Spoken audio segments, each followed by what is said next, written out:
On the right, 1998 was the Dow, the Golden Cross. We've been talking about this for a while.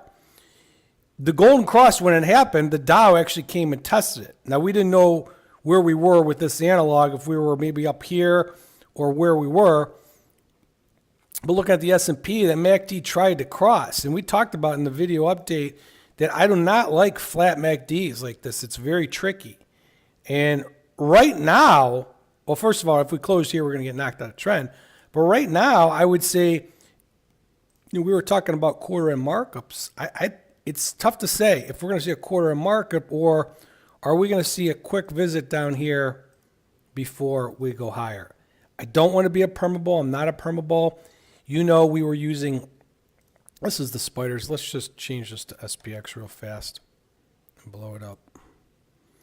We know we were using this. This is our line in the sand. It was the week before OPEC, so then we changed our new line in the sand to there.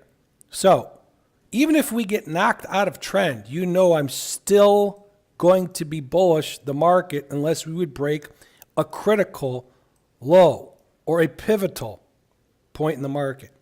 Not just the 10 SMA. That doesn't make me bearish. We're still above these two key ones. So it would be perfectly healthy if we did get knocked out of trend and come down here and tested this. Am I predicting that? Absolutely not. But I'm not ruling it out either. Okay? Thursday was a phenomenal day. Wednesday, we closed week. It was a more difficult day. And Friday, we came in. It was a more difficult day. So there's been a ton of trade setups. Once again, we've had over 115 different options, different stocks and options that have engaged off the ESFL this year. 115 plus. So you've had plenty of time to make money during different points of the uptrend. How you steer right now, once again, is up to your risk profile and what your comfort level is. You always will know my positions. They're going to be on a spreadsheet, and I'm going to post them live on Twitter. So you already know what I'm doing. You can't model what you're doing just off me because your risk profile is different. So allocate the proper amount of long market exposure that meets your risk profile. And then, like for example, just to give you a case in point, if you're comfortable and your max comfort level is 50% in, all right, when we go into no trend, maybe you should go 35% in. When we go in downtrends, maybe you should be 10 to 15% in. That's just an example. Once again, it has to meet your comfort level. When we're in uptrends, I'm usually leveraged long, up over 100%. Every day? No. Many times throughout the uptrends? Yes. And on top of that, then I'm trading spider calls and apple calls with size. And if you use that leverage, I'm well over 100% many times. So with that said, right now as we speak, the S&P is down 50 handles. I've reduced long market exposure and posted on Twitter.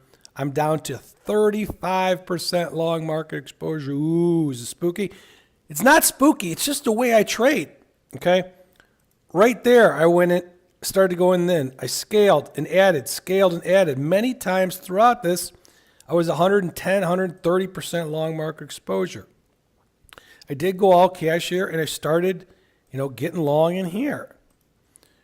Up in here is a little bit chippy. All right. Do I still think we get to 2,900 and 2,950 and 3,000?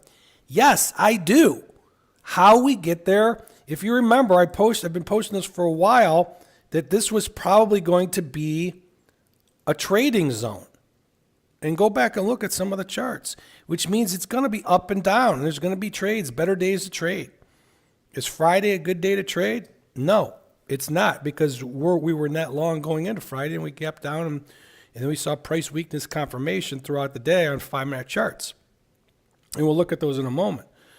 But the current market conditions, if we close here, is in no trend. What's no trend telling us? Well, we all know, preserve year-to-date gains, preserve year-to-date capital.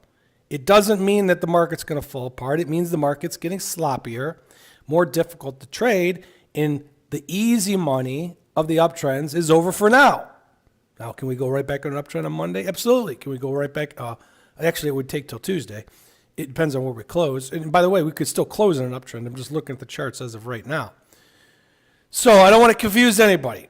In a nutshell, the current market conditions, if we close below 10 SMA, we go into no trend. It's not bearish. It means the market's sloppy. When the market's sloppy, the odds are no longer in our favor. They might be 60-40 odds versus 85-15 odds.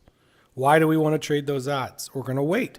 We're going to wait to be aggressive for rules to engage back above the 10 SMA and or an uptrend. We're going to keep things simple.